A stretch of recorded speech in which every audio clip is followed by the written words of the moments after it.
আওয়ামী লীগ নেতা এখন জিনের বাদশা। কখনো গভীর রাতে হঠাৎ মোবাইল ফোনে কল দিয়ে বলে ওঠেন তিনি জিনের বাদশা বলছেন। এরপর কৌশল খাটিয়ে ফাঁদে ফেলে হাতিয়ে নেন টাকা পয়সা, স্বর্ণালংকার। আবার কখনো বাড়িতে বসে পানি পড়া ঝাড়ফুঁক তাবিজ দিয়ে নেন মোটা অঙ্কের টাকা।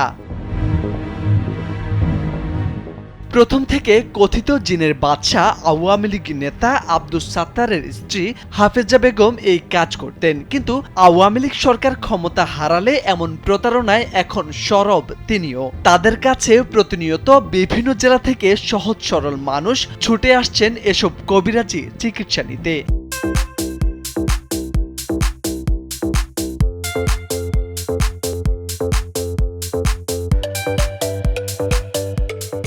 কিন্তু তাদের সরলতার সুযোগ নিয়ে কথিত জিনের বাদশা সেজে এসব প্রতারণা চালিয়ে যাচ্ছেন তারা। এতে নিঃস্ব হচ্ছেন বহু মানুষ।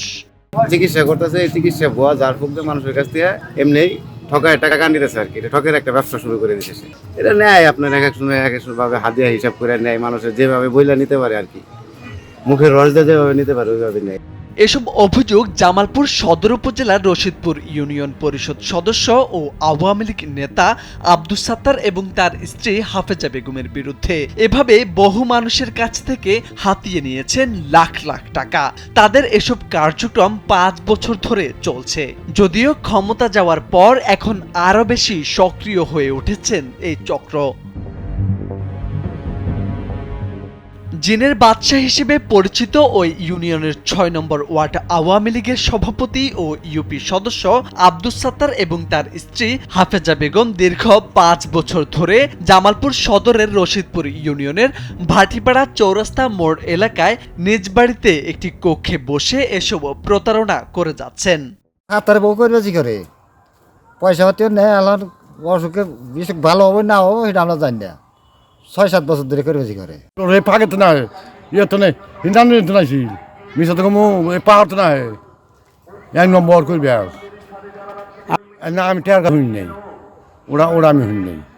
সম্প্রতি আব্দুস সাত্তার এক নারীর করা ধর্ষণ মামলায় জেল খেটে জামিনে বের হয়েছেন। জেল থেকে বের হয়ে স্বামী স্ত্রী আরো বেশি বেপরোয়া হয়ে ওঠেন। তবে এসব অভিযোগ ষড়যন্ত্র বলে দাবি করেন তারা।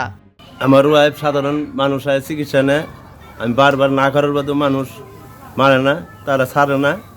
হ্যাঁ ফুফা যারা হ্যাঁ রোগ ভালো টাকা পয়সা হতে নেয় না। তাই আমি এই নাশকতার মধ্যে আমার কিছুদিন আগেও একটা 22 তারিখে দুর্নীতি মামলা আমার ধরে নিয়ে ফেলাইছে ষড়যন্ত্র করে।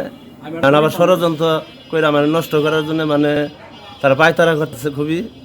গ্রামের সহজ সরল মানুষদের সরলতার সুযোগ নিয়ে এসব প্রতারণার ফলে নিঃস্ব হচ্ছেন অনেকেই। তাই প্রশাসনকে এসব বিষয় দ্রুত পদক্ষেপ নেওয়ার আহ্বান সচেতন মহলের। মোরশেদ আলম, কালবেলা।